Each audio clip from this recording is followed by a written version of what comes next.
किस प्रकार उन्होंने इस माइनिंग का जो घोटाला हुआ है, ये घोटाला कहूँगा मैं, जिसमें 63 स्टोन क्रैशर बिना अनुमति के चल रहे थे।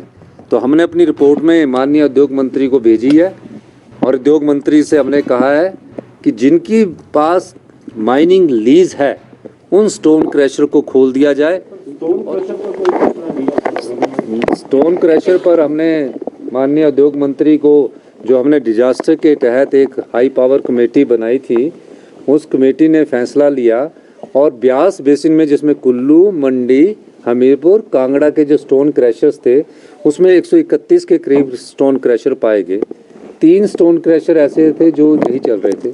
लेकिन जब हाई पावर कमेटी ने हर स्टोन क्रैशर में जाकर देखा तो हमने ये पाया कि 63 स्टोन क्रैशरों के पास वैलिड लीज ही नहीं है।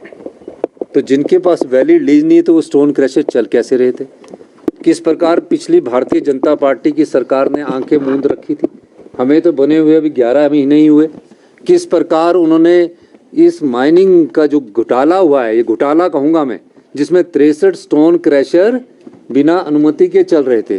तो हमने अपनी रिपोर्ट में माननीय उद्योग मंत्री को भेजी है और उद्योग मंत्री से हमने कहा है कि जिनकी पास माइनिंग लीज है उन स्टोन क्रैशर को खोल दिया जाए। और जो जनरेटर सेट के माध्यम से कई स्टोन क्रैशर चल रहे हैं, जनरेटर सेट लगा हुआ। अब जब जनरेटर सेट लगा हुआ तो हमारे पास जो माइनिंग का बिल आता है तो बिजली के उसके मीटर के आधार पर आता है, तो वो तो कोई पैसा मिला ही नहीं हमें। जनरेटर सेट से जो क्रश हो रही थी रोड़ी, उसका तो माइनिंग रॉयल्टी हमें मिली नहीं। उसके बारे में हमने कहा कि इस बारे में भी आप अपने विभाग से इसकी जांच करिए।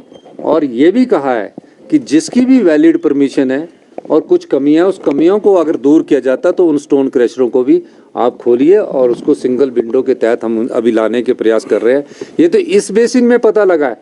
अभी तो हमें ये पता करना कि हिमाचल प्रदेश के और इलाकों में जिनकी लीज ही नहीं है और स्टोन क्रैशर चल रहे हैं और उसकी रॉयल्टी माइनिंग डिपार्टमेंट को नहीं मिल रही है। इस बारे में मैंने और उद्योग मंत्री जी ने चर्चा की है। हम चाहेंगे कि जिन्होंने भी माइनिंग की है, चाहे वो कैप्टिव वाले हैं चाहे दूसरे स्टोन क्रैशर है, उसकी रॉयल्टी सरकार के खजाने में जमा करवाए। इस दृष्टि से हमारी सरकार की विशेषता है। ये अभी तो हमने तो अभी देखा है, तो हमने तो अभी वो देखा, अब उद्योग विभाग इसको देखेगा कि कब से इनकी लीज कैंसिल है, कब से लीज नहीं मिली है और क्यों ऐसे चल रहे थे। तो ये तो 4 डिस्ट्रिक्ट का है। तो मुझे हर्षवर्धन चौहान जी ने कहा कि मैं और डिस्ट्रिक्टों की भी पता करता हूँ कि क्या इनकी लीज खत्म हो गई है और उस लीज के आधार पर क्या स्टोन क्रैशर चल रहे हैं, क्यों चल रहे हैं। ये भी तकरीबन मेरा ख्याल है कि 50-100 करोड़ रुपए का राजस्व नुकसान तो हुआ है पिछले 5 साल में जो भारतीय जनता पार्टी। अभी तो हमने इसमें स्टडी नहीं किया, लेकिन मेरा ये मानना है कि जिनकी लीज नहीं है, मैं सभी स्टोन क्रैशरों से कहना चाहता हूँ वो अपनी लीज को रिन्यू करे। जनरेटर सेट पर कोई स्टोन क्रैशर ना चलाए। उसके लिए हम हेवली पेनल्टी जो लगानी है उस बारे में भी विचार विमर्श कर रहे हैं।